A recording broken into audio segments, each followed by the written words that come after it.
আসসালামু আলাইকুম রহমতুল্লাহি ওবারাকাতুহ। একটা সময় মনে হয়েছিল যে আওয়ামী লীগ বাংলাদেশে আর রাজনীতি করতে পারবে না। কিছুদিন পর মনে হয়েছিল আওয়ামী লীগ 15 থেকে 20 বছরের মধ্যে আবার ঘুরে দাঁড়াবে।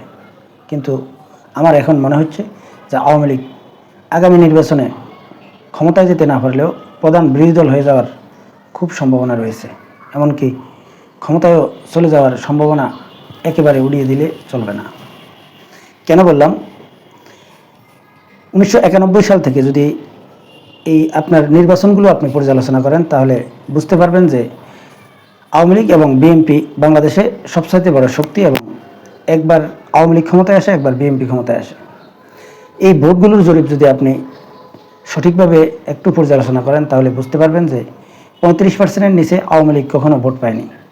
বিগত 16 বছর যাবৎ আওয়ামী লীগ এমনভাবে রাষ্ট্রকে পরিচালনা করেছে, রাষ্ট্রের প্রত্যেকটা সেক্টরে তাদের নিজস্ব লোকগুলো এমনভাবে বসিয়েছে যে তারা আর কখনো ক্ষমতা থেকে চলে যাবে বা ক্ষমতা থেকে তাদেরকে বিতাড়িত করতে পারবে এটা কেউ ধারণা করেনি। কিন্তু 5ই আগস্টের পর যেভাবে আওয়ামী লীগের নেতাকর্মীরা দিক বিদিক ছুটাছুটি করেছে, এবং কেউ পালিয়ে বেড়াচ্ছে, কেউ ভারতে পালাতে গিয়ে অনেকে সক্ষম হয়েছে, আবার কেউ সেখান থেকে অ্যারেস্ট হয়েছে, আবার অনেকে মৃত্যুবরণও করেছে, আবার অনেকে এখন পর্যন্ত বাইরে পাড়ি জমানোর জন্য হয়তো গোপনে গোপনে চেষ্টা করছে। সবগুলো মিলিয়ে আসলে বোঝাই যাচ্ছিল যে আওয়ামী লীগ একেবারে শেষ হয়ে যাচ্ছে। বর্তমান প্রেক্ষাপট এবং বর্তমান পরিস্থিতিগুলো যদি আপনি ভালোভাবে একটু পর্যালোচনা করেন তাহলে বুঝতে পারবেন যে আওয়ামী লীগের জনসমর্থন যেরকম আমরা ধারণা করেছি যে একেবারে কম, সেরকম কিন্তু নয়।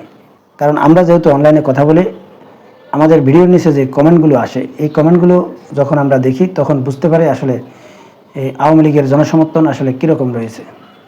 এবং আমরা যেহেতু সাধারণ মানুষদের সাথে চলাফেরা করি, তাদের বক্তব্য বিবৃতিগুলো একটু শুনি, এখান থেকেও অনেক কিছু বোঝা যায়। বাংলাদেশে একটা গ্রুপ রয়েছে যারা নির্দিষ্টভাবে আওয়ামী লীগ যা করে আওয়ামী লীগকে ভোট দেবে, আবার একটা গ্রুপ রয়েছে বিএনপিকে ভোট দেবে, আবার একটা গ্রুপ রয়েছে জামাতকে বা অন্যান্য দলকে। কিন্তু 40 থেকে 45% মানুষ আসলে নির্দিষ্ট কোনো দলের দালালি করে না। এই লোকগুলো আসলে একবার এক এক দলকে ভোট দেয়, মানে যাদেরকে সুইং ভোটার বলা হয়। এবং এই লোকগুলো আসলে যেই দলকে ভোট দেয় সেই দলটাই আসলে ক্ষমতায় আসে। এটাই বাংলাদেশের রাজনীতির বাস্তবতা। এখন 5ই আগস্টের পর বর্তমান ইউনূস সরকার দ্রব্যমূল্য যে নিয়ন্ত্রণ, এতে ব্যর্থ হওয়া, সিন্ডিকেট ব্যবসা বন্ধ করতে ব্যর্থ হওয়া, এবং এই 5ই আগস্টের পর যেইভাবে অবাধ স্বাধীনতার কারণে যে যেখানেই পারছে সেখানে তারা আন্দোলন করছে, রাস্তাঘাট বন্ধ করে দিচ্ছে, গাড়ি ঘোড়া বন্ধ করে দিয়ে আসলে বিভিন্ন দাবি দাওয়া নিয়ে উপস্থিত হচ্ছে। বিভিন্ন পোশাক কারখানায় আসলে যে অসন্তোষ দেখা দিয়েছে, সবগুলো মিলিয়ে আসলে এই বাংলাদেশের আইন শৃঙ্খলা পরিস্থিতি একেবারে নিয়ন্ত্রণের বাইরে বলে মনে হচ্ছে আমার। আর এই কারণে এই যে সুইং যে ভোটারগুলো আছে, এই ভোটারগুলো আসলে অনেকটাই বিরক্ত। কারণ তারা হয়তো মনে করছে যে বিগত যে সরকার ছিল, এই সরকারের আমলে আসলে এতটা তারা বাজে পরিস্থিতিতে পড়তে হয়নি। এই কারণে অনেক মানুষ এখন বিরক্ত। এবং এ যাবৎ বাংলাদেশে যে 30 থেকে 35% লোক আওয়ামী লীগকে ভোট দিত, এবং বিগত 16 বছর আওয়ামী লীগের দুর্নীতি এবং দুঃশাসনের জন্য আওয়ামী লীগের উপর যেই সব লোকগুলো আসলে বিরক্ত ছিল, যারা আওয়ামী লীগকে পছন্দ করতো কিন্তু আওয়ামী লীগের এই কর্মকাণ্ডে বিরক্ত ছিল, এই লোকগুলো এখন বলা শুরু করেছে যে আগের সরকারই ভালো ছিল। এতে স্পষ্টভাবে বোঝা যায় যে আওয়ামী লীগের যে মূল জনসমর্থন সেটা কিন্তু আবার আওয়ামী লীগের পক্ষেই চলে এসেছে। এবার আসি আওয়ামী লীগ বিরোধী যারা।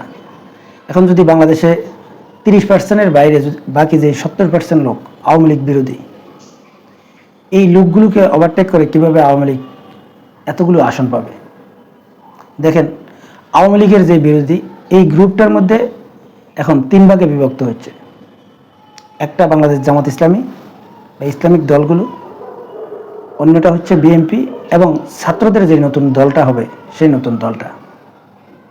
এখন বলতে পারেন যে এই 70% লোকের মধ্যে আসলে হয়তো বিএনপির ভোট বেশি, তাই বিএনপি অনায়াসে অনেকগুলো আসন নিয়ে যাবে।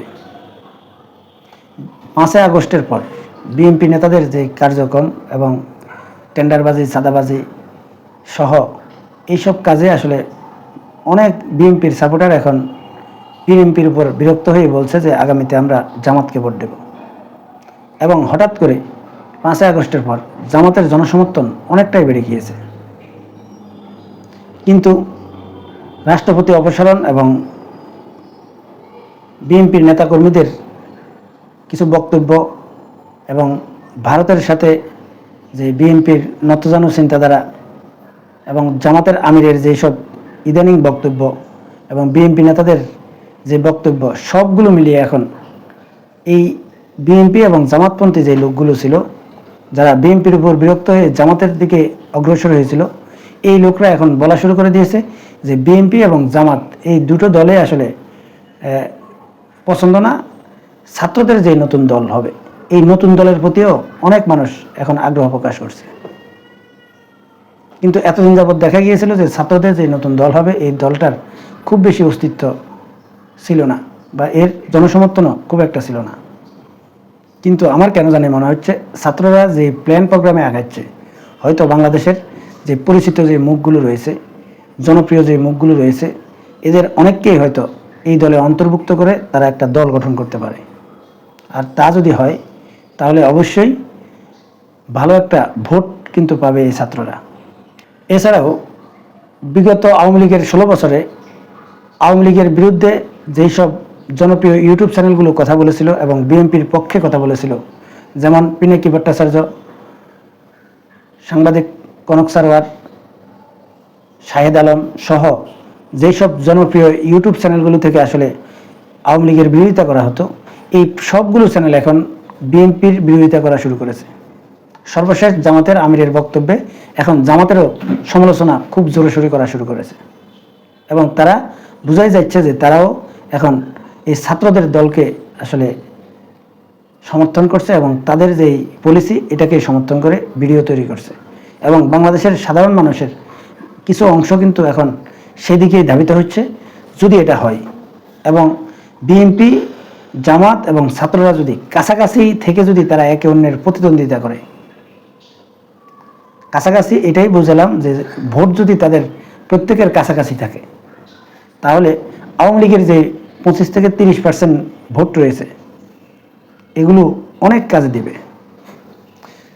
গোপালগঞ্জকে বাদ দিলে বাংলাদেশের এরকম অনেক জায়গা রয়েছে যেসব জায়গাগুলোতে আওয়ামী লীগের ভোট কিন্তু 35 থেকে 40% রয়েছে। এরকম অনেকগুলো জায়গা রয়েছে এবং সেই জায়গাগুলোতে যদি বিএনপি, জামাত এবং ছাত্রদের দলটা যদি একে অন্যের সাথে প্রতিদ্বন্দ্বিতা করে, সেখান থেকে আওয়ামী লীগের এমপি বেরিয়ে আসবে। আর এভাবে যদি আসলে 70 থেকে 80টা আসন যদি আওয়ামী লীগ কোনো রকম যদি পেয়ে যায় তাহলে প্রধান বিরোধী দল হিসেবে এই আওয়ামী লীগে থেকে যাবে। এবং আওয়ামী লীগ যদি প্রধান বিরোধী দল হয়ে যায় তাহলে আওয়ামী লীগকে শেষ করে দেওয়া বা আওয়ামী লীগ শেষ হয়ে যাচ্ছে এরকম কল্পনা যারা করছেন তারা ভুল করছেন বা ভুল চিন্তাধারা করছেন। যদি একবার প্রধান বিরোধী দল আগামীতে যদি আওয়ামী লীগ হয়ে যায় তাহলে এর পরের বার আওয়ামী লীগ ঘুরে দাঁড়াতে বেশি সময়ের প্রয়োজন হবে না। আমার কেন জানি মনে হচ্ছে যদি এই আওয়ামী লীগ বিরোধী এই দলগুলোর মধ্যে বিএনপি, জামাত এবং ছাত্রদের দলের মধ্যে যদি আসলে কাছাকাছি অবস্থানে তারা যদি প্রতিদ্বন্দ্বিতা করা শুরু করে এবং তারা যদি একে অন্যের বিরুদ্ধে যদি এইভাবে লড়াই করতে থাকে তাহলে আওয়ামী লীগ ক্ষমতায় যে চলে আসবে না সেই ধারণা করাটাও আসলে কতটুকু যৌক্তিক। আমার কেন জানি মনে হচ্ছে আগামীতে আওয়ামী লীগ ক্ষমতায় আসবে না, কিন্তু প্রধান বিরোধী দল যদি হয়ে যায় তাহলে যেই সব স্বপ্ন দেখছে যারা যে আওয়ামী লীগ আর ঘুরে দাঁড়াতে পারবে না, তাদের এই স্বপ্ন কি পূরণ হবে? আমার মনে হচ্ছে যে আওয়ামী লীগ খুব দ্রুত ঘুরে দাঁড়িয়ে যাচ্ছে এবং এই পরিকল্পিতভাবে বিএনপি, জামাত এবং ছাত্রদের মধ্যে আসলে বিভেদ তৈরি করে তাদেরকে আলাদা আলাদা করে দিয়ে ভারত কিন্তু সম্পূর্ণরূপে আওয়ামী লীগকে আবার বাংলাদেশে প্রতিষ্ঠা করে দিয়ে যাচ্ছে। সম্মানিত দর্শক, আপনাদের কি মনে হয় কমেন্টসে জানাবেন। আল্লাহ হাফেজ।